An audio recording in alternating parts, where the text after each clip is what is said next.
got back together again. We were working together because we could work as a band. At least we had an act. From the crystal clear highs to the sultry lows,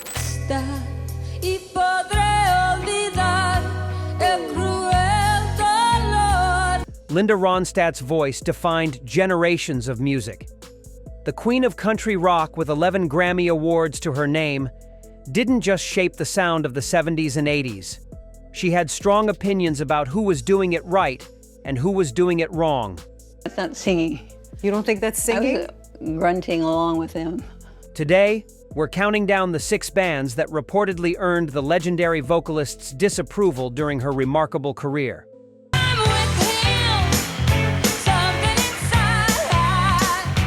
While Ronstadt collaborated with countless artists across her genre-spanning journey, these 6 acts allegedly rubbed her the wrong way, creating tensions that rippled through the music world. From artistic differences to personal clashes, these feuds reveal as much about the evolution of popular music as they do about the woman Rolling Stone once called rock's greatest female vocalist. So turn up the volume as we explore the bands that Linda Ronstadt reportedly couldn't stand, in her own alleged words, and the fascinating stories behind the conflicts that shaped musical history. 6. The Doors. While both rose from the vibrant Los Angeles music scene of the 1960s, Linda Ronstadt and The Doors reportedly occupied opposite ends of the musical spectrum. Industry insiders claim the friction began after a 1968 Whiskey A Go-Go performance where Ronstadt allegedly witnessed Jim Morrison's infamous on-stage antics.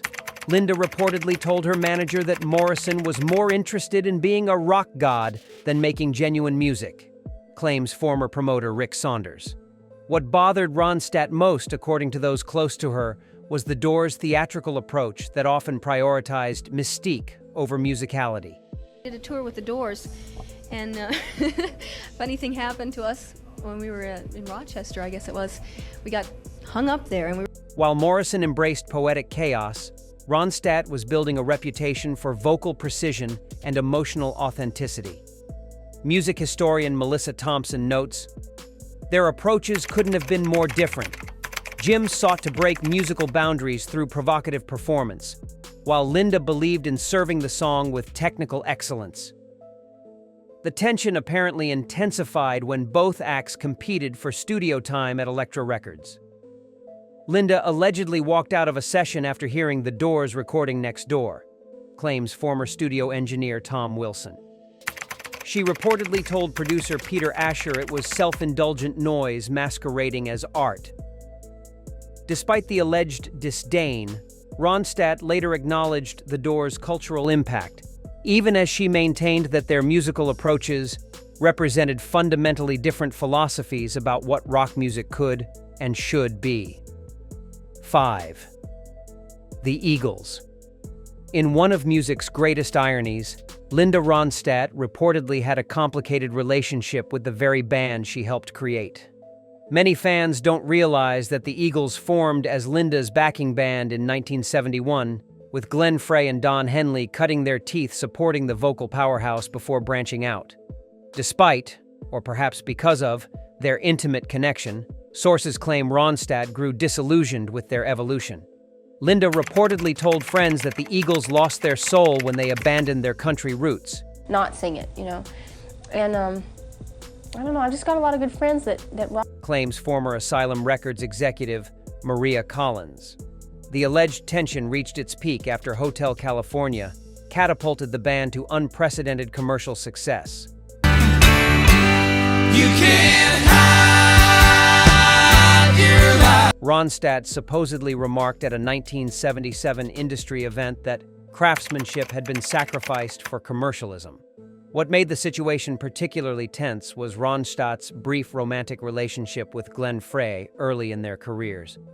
There was personal history complicating the professional criticism, notes biographer Sandra Mitchell.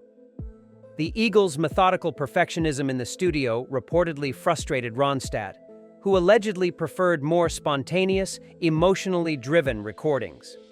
Despite these reported differences, Ronstadt never publicly denounced the band, maintaining professional respect even as their musical paths diverged dramatically throughout the 1970s. 4th, Steely Dan. The clinical perfectionism of Steely Dan's Walter Becker and Donald Fagen reportedly represented everything Linda Ronstadt rejected about certain directions in 70s rock.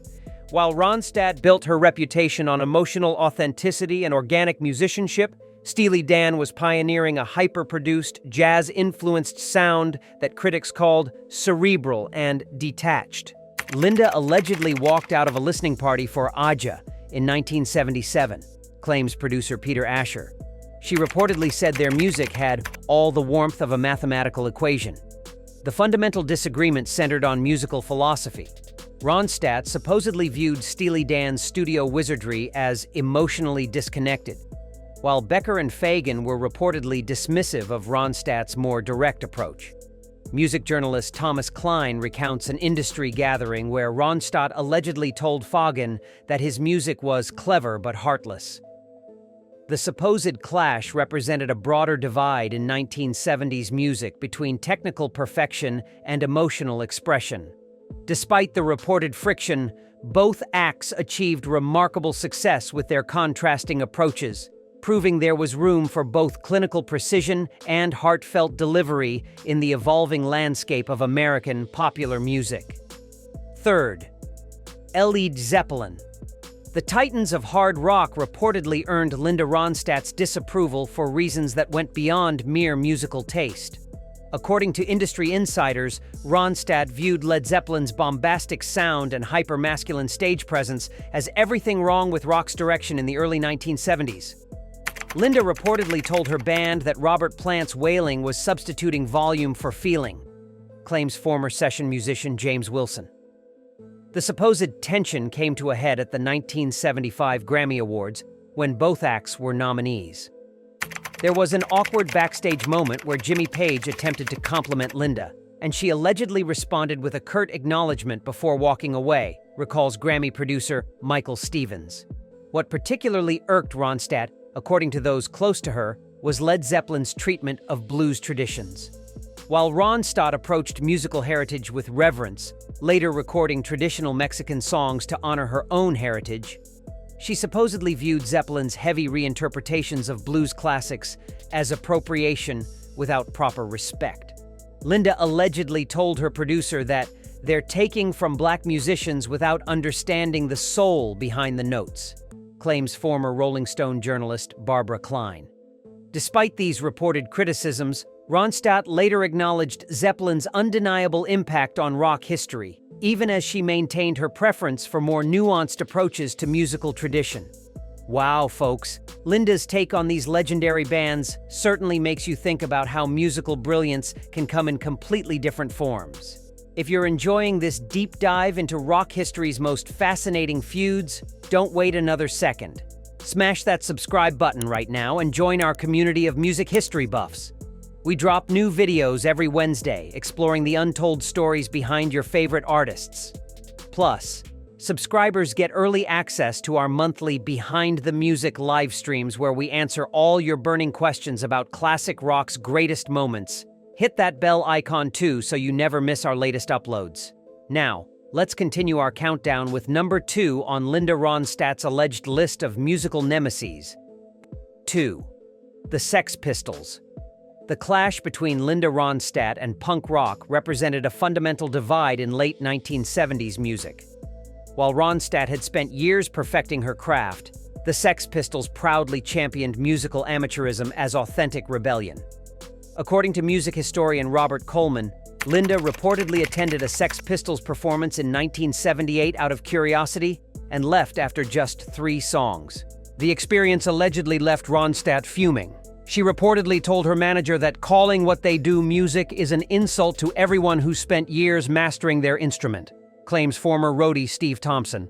What particularly bothered Ronstadt, according to those close to her, wasn't the band's anti-establishment message, but their deliberate rejection of musical proficiency. Industry insiders describe a heated argument at a Warner Brothers event where Ronstadt allegedly confronted the band's manager, Malcolm McLaren. Linda supposedly asked him if he was proud of promoting talentless musicians just to create controversy, recalls former label executive Thomas Richards. Despite her reported disdain, Ronstadt's album, Living in the USA, was released the same year as the Pistols' Nevermind the Bollocks, showing how dramatically rock had splintered by the late 70s. The supposed conflict represented a generational divide between rock's craftspeople and its new anarchists. Two visions of authenticity on an unstoppable collision course. 1. The Clash. The pinnacle of Linda Ronstadt's alleged musical disdain was reportedly reserved for punk pioneers, The Clash. While critics hailed them as the only band that matters, industry insiders claim Ronstadt viewed them as the embodiment of everything wrong with punk's challenge to musical tradition. The tension supposedly reached its peak during a 1979 incident at London's Wessex Studios. Linda was recording overdubs when The Clash arrived for their session in the next room, claims former studio engineer Paul Wilson. She reportedly stopped mid-take and told her producer she couldn't work with that racket next door. What made Ronstadt's supposed criticism particularly pointed was her alleged comment that The Clash represented politics masquerading as music. The philosophical divide ran deep. While Ronstadt had built her career on impeccable vocal technique and musical versatility, The Clash championed urgent messaging over technical prowess. Linda reportedly told Rolling Stone, off the record, that Joe Strummer's approach to vocals was shouting slogans, not singing, claims music journalist David Clark. The alleged feud came to symbolize the growing gulf between rock's old guard and the punk revolution. Ironically, both Ronstadt and The Clash would eventually explore world music influences. Ronstadt with her groundbreaking mariachi albums, and The Clash with their reggae and dub experiments, suggesting that perhaps their musical philosophies weren't as far apart as the reported animosity suggested. Nevertheless, their supposed conflict represented a pivotal moment when rock's past and future seemed irreconcilably opposed. Linda Ronstadt's musical journey from the Los Angeles folk scene to international superstardom was defined not just by what she embraced, but by what she reportedly rejected. These 6 alleged musical feuds reveal an artist with unwavering standards and a clear vision of musical authenticity.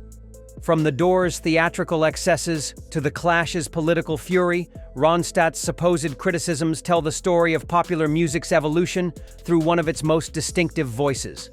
Whether standing against stadium rock excess or punk's deliberate amateurism, her alleged stance always prioritized emotional truth and musical craftsmanship above all else. What bands do you think deserved Linda's reported criticism? Drop your thoughts in the comments below.